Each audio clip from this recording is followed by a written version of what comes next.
Thank you, Dennis. Thank you, yourself. Thank you very much.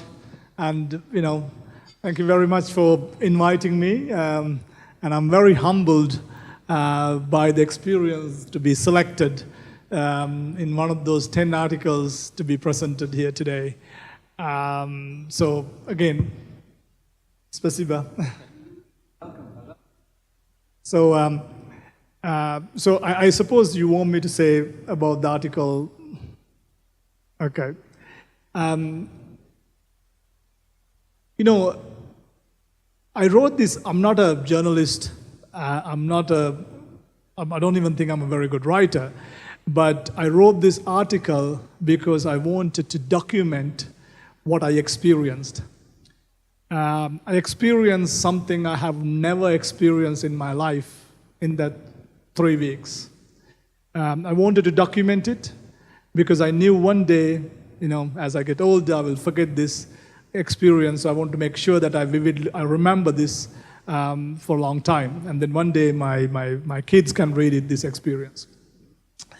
And I can tell you, in my life, this is probably one of the most memorable experiences I've had, and certainly the most memorable summer I've had.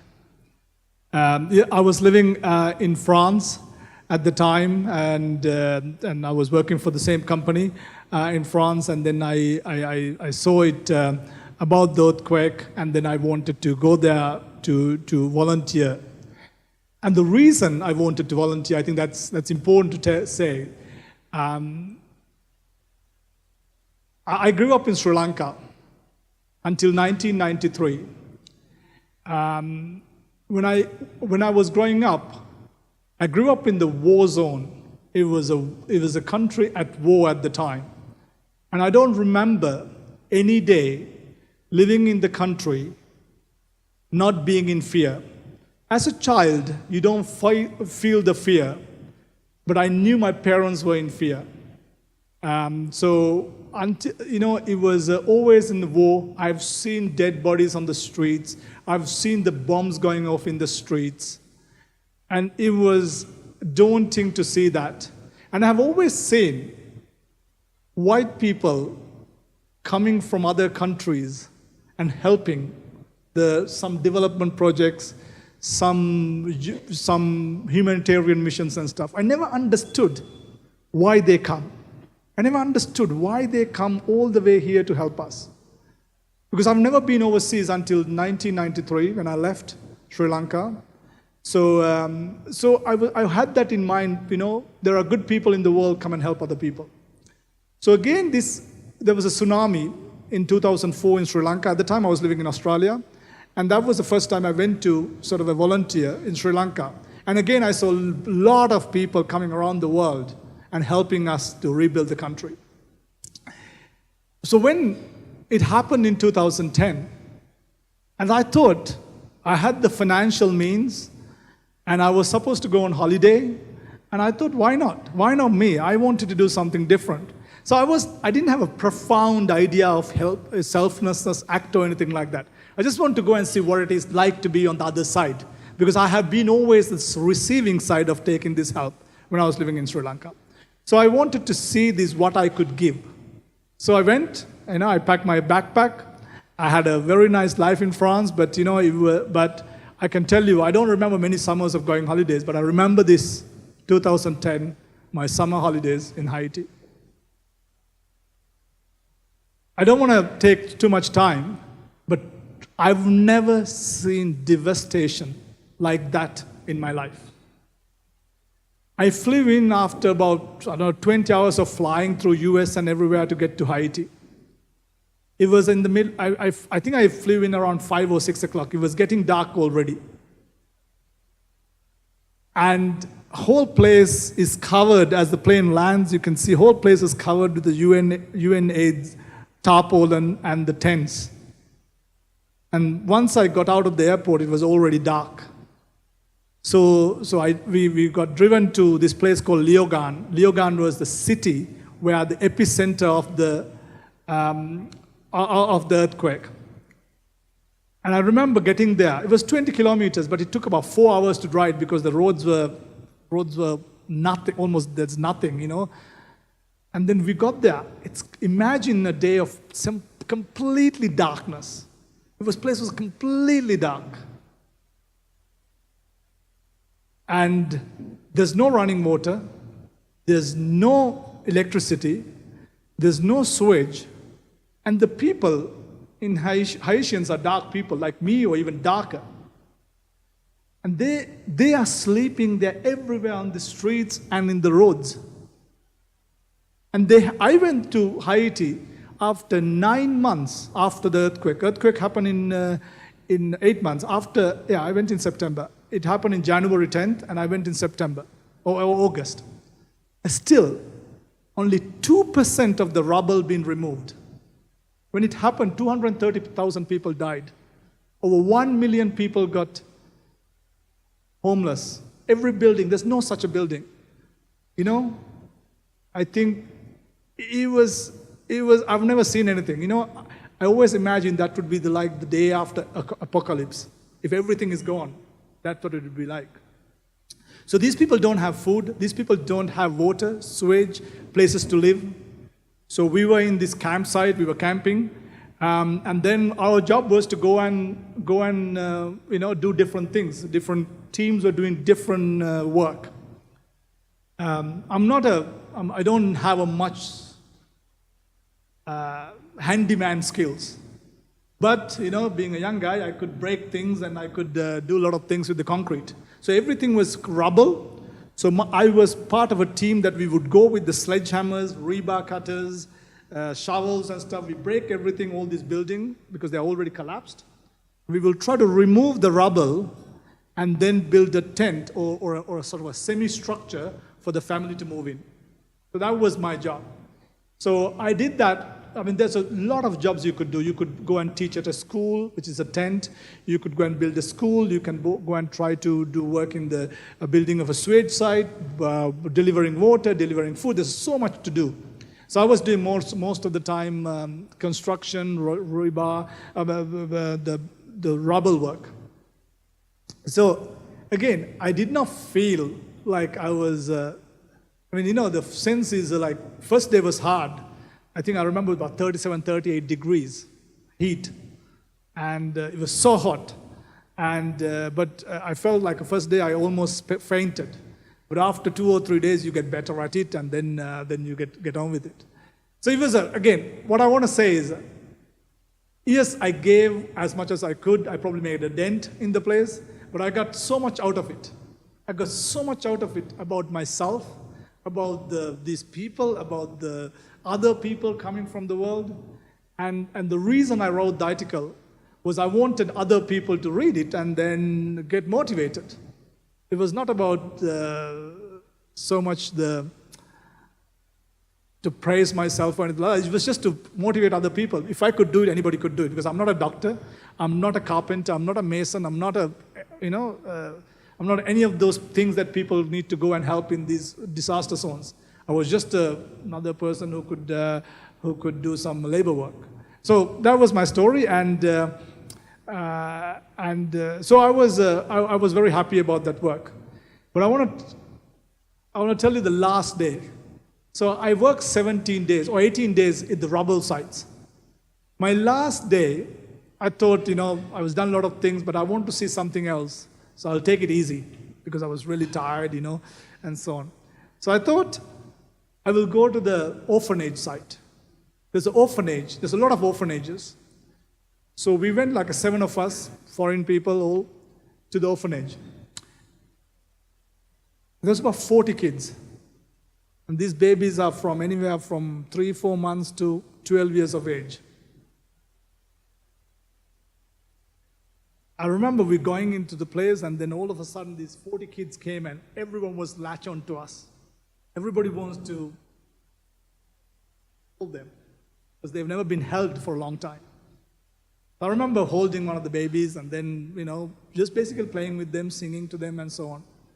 I did not feel what is that feeling to hold a baby because I have never done that. I was a single guy, I never had kids. I have 2 kids now, so I know the feeling now, what would be as a parent, how would you feel? But I was so overwhelmed by that experience. And I remember that I was feeding this baby, who was about a year and a half. Baby couldn't walk still. And I was feeding the baby. And then I felt, whole thing was finished. And then I put the plate on the floor. And I remember there's two older kids running to this plate and then start licking that plate off. That was my pinnacle. I lost it at that time. I just could not hold my feelings for that. That experience I don't know. I felt like the God has, oh my God, what had happened to this place? And then I realized, I said in my article, I felt like the God has left that place a long time ago. Because these babies doesn't deserve that.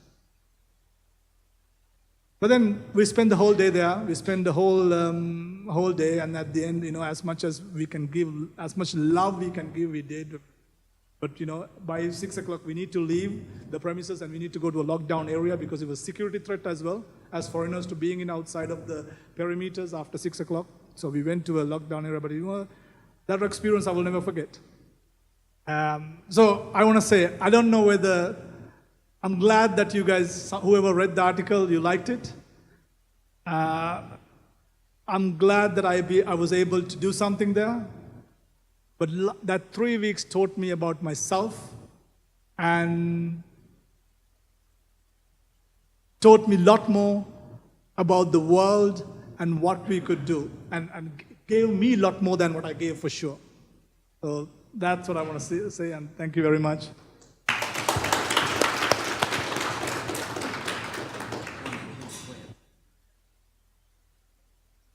Okay.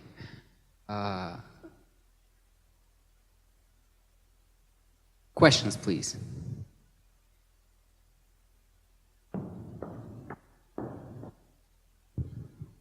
Thank you very much for your article. It really changed something inside of me. And I have one specific question.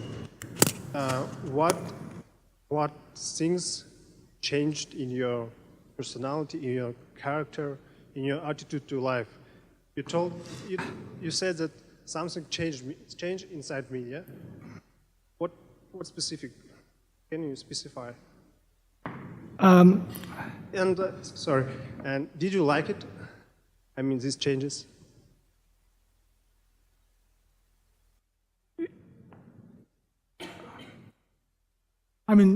Experience, I loved it. I would never, if I can do it again, I would do it again any day.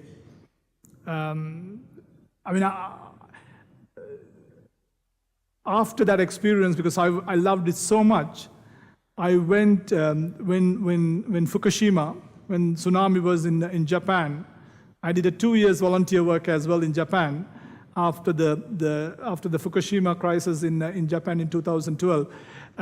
But it was not, I didn't feel the same way, because when I went to Japan, it was everything was there. People had the food and electricity and all those things, all the basic needs. Here, I'm not sure whether it changed me anything, but what it is for me was how basic the needs are. These kids and these people, they were not worrying about iPhone or an iPad or a car or a television or anything like that. They just wanted water. They just wanted to eat the hot meal. And I've never, yes, we all feel it because we all do it. We all seen the orphanages. We all do all this charity work. Everybody does it to a certain degree. But to be really experience it, because I was living in a tent myself, and I didn't, even for a day that we get half a bucket of water to live.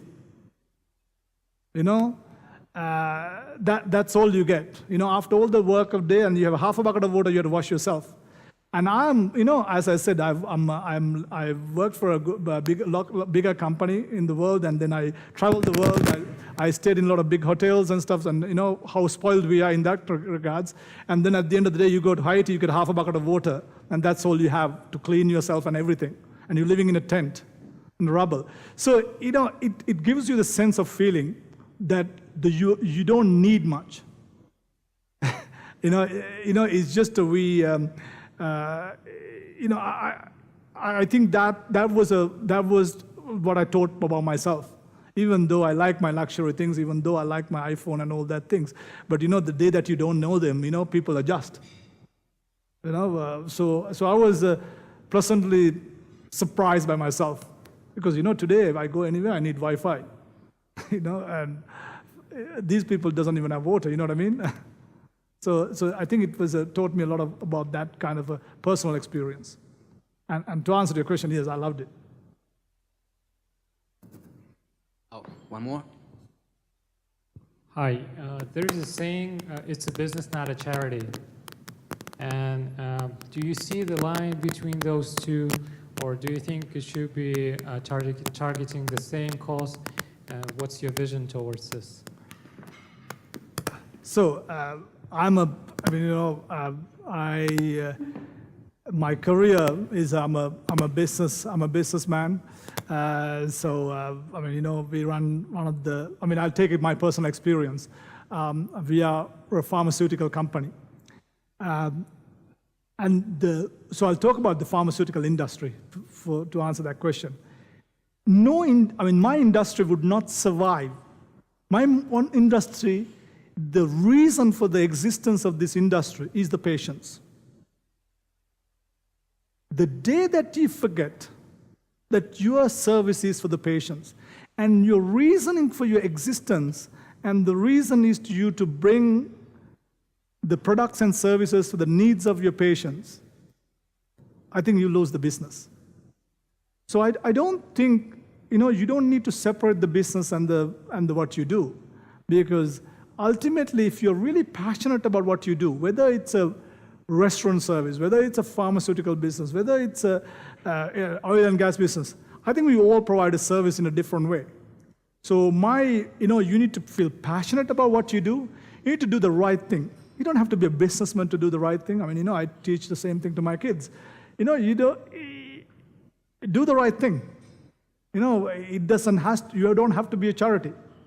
You do the right thing for your customers, you do the right thing for your employees, you do the right thing for the society, and then the rest will take care of itself. And business is not a charity. Business, the whole point about the business is the profitability. But that doesn't mean profitable business doesn't mean that you need to scam somebody else, or you need to be corrupt, or you need to be do a non-compliant way to make the business. You see, there's a big line between a charity and a business. There's a whole raft of ways that you can go. I don't know whether I answered the question, but when I read your article for the first time, I was thinking a lot about it. And I think every person who reads it thinks a lot, thinks every night. And the point is, I've asked myself, Dennis, can you do the same? Dennis, would you do the same? And will you do the same? And then comes, when will you do the same? And that is how you have changed the world. A little bit, but you have changed it with your deed, and with your article, and with the help of me, and I said, Thank you. Thank you very much, Ranga, for this. Thank you. Thank you.